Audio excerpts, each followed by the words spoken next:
Nossa reflexão inicia-se no capítulo 24 do livro de Gênesis e agora estaremos lendo do versículo 1 até o versículo 4, que nos diz assim a palavra do Senhor.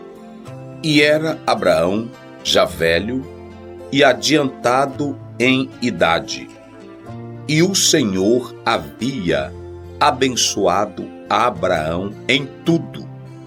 E disse Abraão ao seu servo, o mais velho da casa, que tinha o governo sobre tudo que possuía: põe agora a tua mão debaixo da minha coxa, para que eu te faça jurar pelo Senhor, Deus dos céus e da terra, que não tomarás para meu filho mulher das filhas dos cananeus, no meio dos quais eu habito, mas que irás à minha terra e à minha parentela, e daí tomarás mulher para o meu filho Isaque.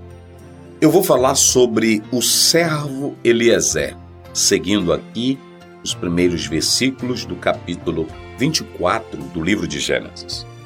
Essa história, que é bem conhecida, é notória, no bom sentido, ela é vulgar no meio do povo de Deus, especialmente quando se trata de namoro para os jovens, e na verdade esse capítulo é usado.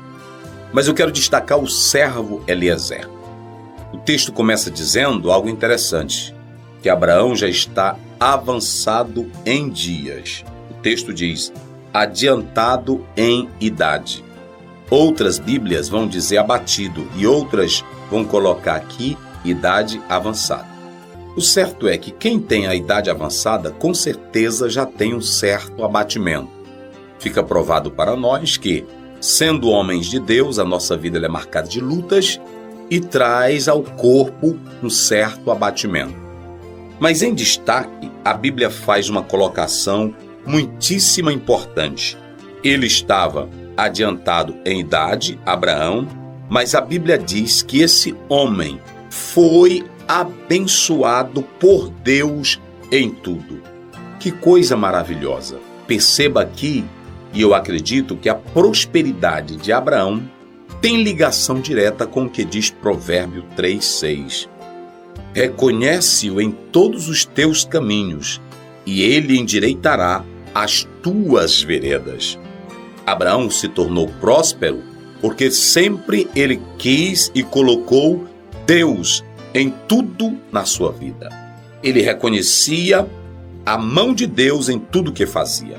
É assim que o crente tem a verdadeira prosperidade espiritual.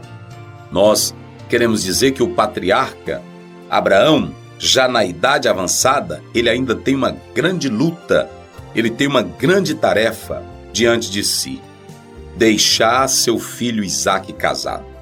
E uma coisa importante podemos destacar em Abraão: ele não teve a preocupação apenas de deixar bens e uma esposa para o filho dele, mas ele encaminhou seu filho Isaque na fé e no procedimento espiritual.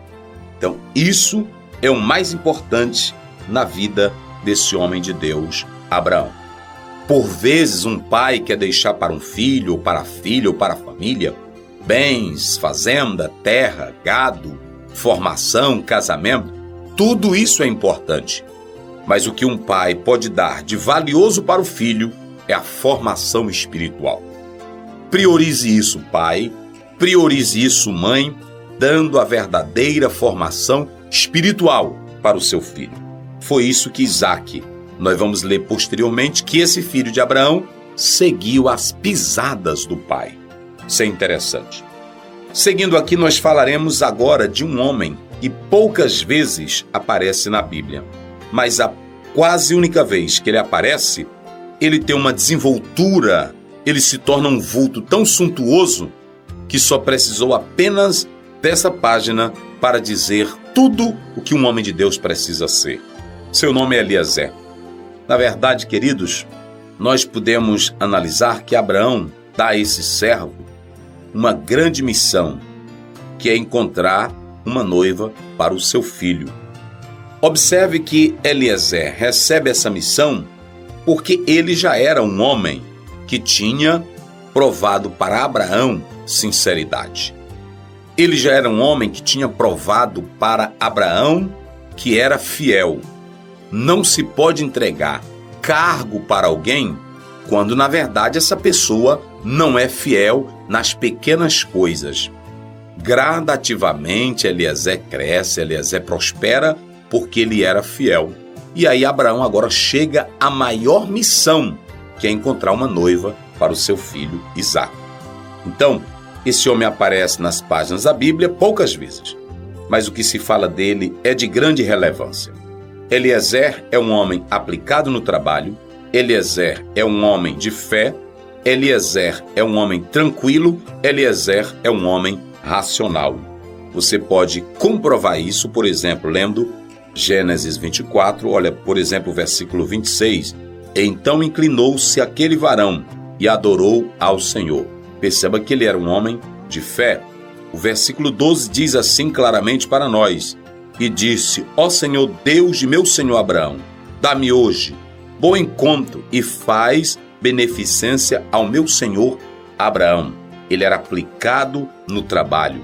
Mas você pode ler o 14 também, que diz assim: seja, pois, que a donzela quem eu disser, abaixa agora o teu cântaro para que eu beba, e ela disser, bebe, e também darei de beber aos teus camelos, esta seja quem designaste ao teu servo Isaque, e que eu conheça nisso que fizeste beneficência ao teu servo. Você vê aqui tranquilidade, e quando você vai para o 52, você percebe racionalidade. Então, Eliezer era um funcionário que hoje todo mundo queria ter, pois além do que está mencionado acima, ele era um homem que sempre queria fazer o que o seu senhor lhe mandava fazer.